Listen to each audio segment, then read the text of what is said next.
Hello, I'm Dr. Catherine White, and in this video, I'm going to introduce the concept of soil health and the challenges of working with soil health data in order to provide background for the use of Bayesian statistics to assess agricultural sustainability. And my goal isn't to dig deeply into soil health research, but rather describe soil health as a metaphor akin to human health that defies easy quantification. However, there are quantifiable differences between healthy soils and those that are in poorer condition, but quantifying soil health with a single metric applicable to all contexts is a real challenge. And so I'll talk about how management, soil, and climate interact to affect these metrics and the challenges this poses for quantifying soil health and for providing farmers and other land users with a rigorous and empirically based soil health assessment and management recommendations. So as a metaphor, soil health can be defined as the continued capacity of a soil to function as a vital living ecosystem that sustains plants, animals, and humans.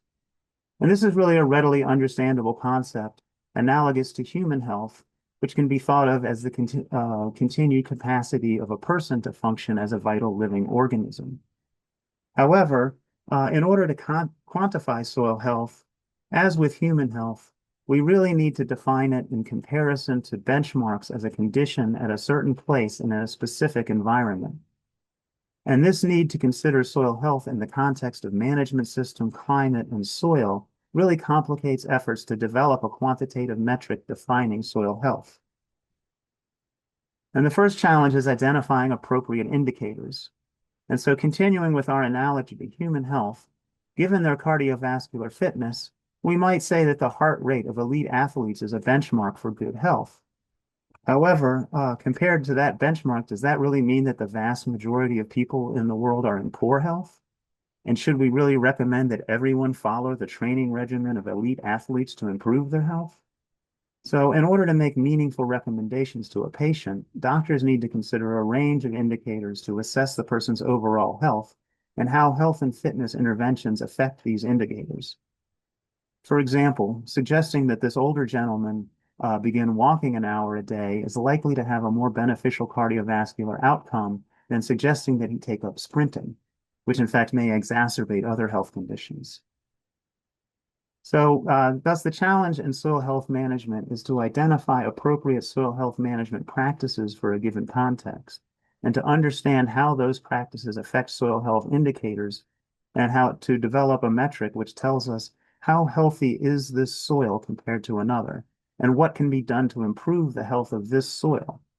So in agricultural systems, research has identified management practices that promote soil health, for example, by minimizing tillage and maximizing biodiversity of plants and animals on the landscape, as well as maximizing soil cover and maximizing living roots in the soil, all of which help to preserve and increase soil organic matter, soil structure, and soil microbial activity, which are all crucial factors for healthy soil function. Now, researchers have identified a number of indicators that are responsive to changes in these management practices. For example, soil aggregation and aggregate stability are associated with improved soil structure, which result from reduced tillage and increased soil organic matter. Greater aggregate stability is really apparent here in this beaker on the left, which holds soil in a sieve submerged in water. And due to its greater aggregate stability, little of the soil is being dispersed by that water, while in contrast, the soil in the right-hand beaker, which has poorer aggregate stability, is rapidly dispersing and settling to the bottom of the container. Healthier soils also feature greater amounts of soil organic matter from decomposing plant residues and organic inputs, which is evident in the dark color of the soil in this picture. In particular, increased organic matter inputs, such as compost or manures, as well as greater biodiversity in terms of diverse crop rotations and root exudates from living cover crop and forage roots, really increase the amount of microbially available carbon and consequently soil microbial activity. And this increased activity promotes soil aggregation and soil organic matter storage. So thus, a lot of these indicators are often interrelated and co-vary in response to management. And this is just a subset of all the potential indicators that are often incorporated into indices that attempt to aggregate indicators into a soil health score. For example, the Cornell Soil Health Assessment rates a number of indicators with the ratings based on regional research originally conducted in the northeastern United States. And here the values column lists the results of laboratory or field analyses. And then these ratings of those analyses are based, those values are based on scoring functions that use estimates of the cumulative normal distribution of the mean and standard deviation of a spatially diverse set of samples, which cover currently about 60% of the United States and also several countries around the world. And the overall soil health score then is the average of these individual ratings. Now, index-based approaches require large, really resource-intensive databases to cover the entirety of the globe, particularly, and results tend to be biased towards the conditions under which the indicators were tested. So, for example, the Cornell assessment gives a lot of weight to soil organic matter, which is an especially important contributor to soil health in the northeastern and north central United States. And the limited scope of soil health indicator databases really bias comparisons across soil and regions. And consequently, soil health scores may not quantify soil health correctly in all contexts, in which other factors may have a greater influence over soil health and soil health outcomes. So, for example, soil organic matter is affected by differing soil properties like pH and soil texture, as well as clay mineralogy, and by differences in climates, particularly differences in mean annual temperature and precipitation across regions.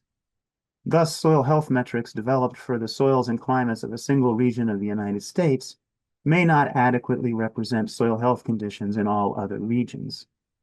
And this is confirmed by research which has shown that index-based approaches to quantifying soil health perform best in the regions for which they were initially developed.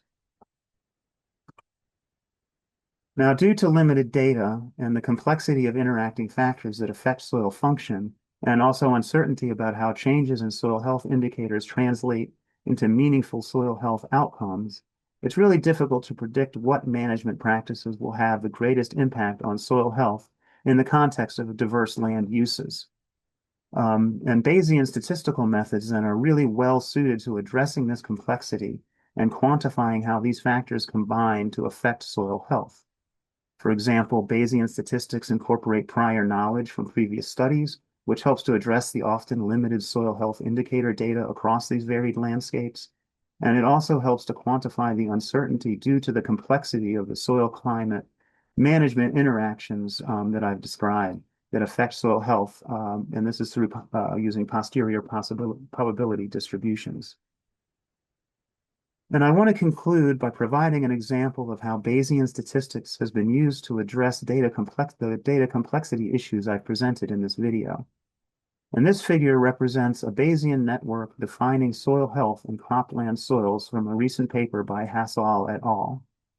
And a Bayesian network represents a joint probability distribution that is a product of multiple conditional probabilities.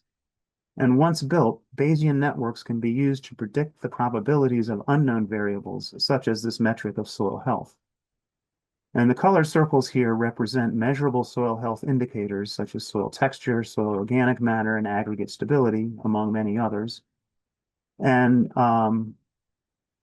the arrows represent the lines of inference between indicators and intermediate nodes, which are based on expert knowledge of indicator effects on soil function.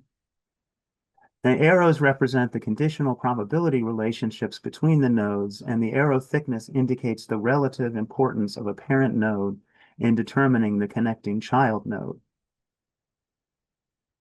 Finally, colored wedges in this large soil health node indicate the amount of variation in soil health explained by the comparably colored indicators.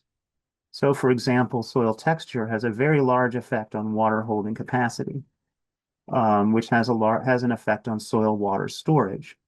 Soil organic matter storage also has a somewhat larger effect on this soil storage function.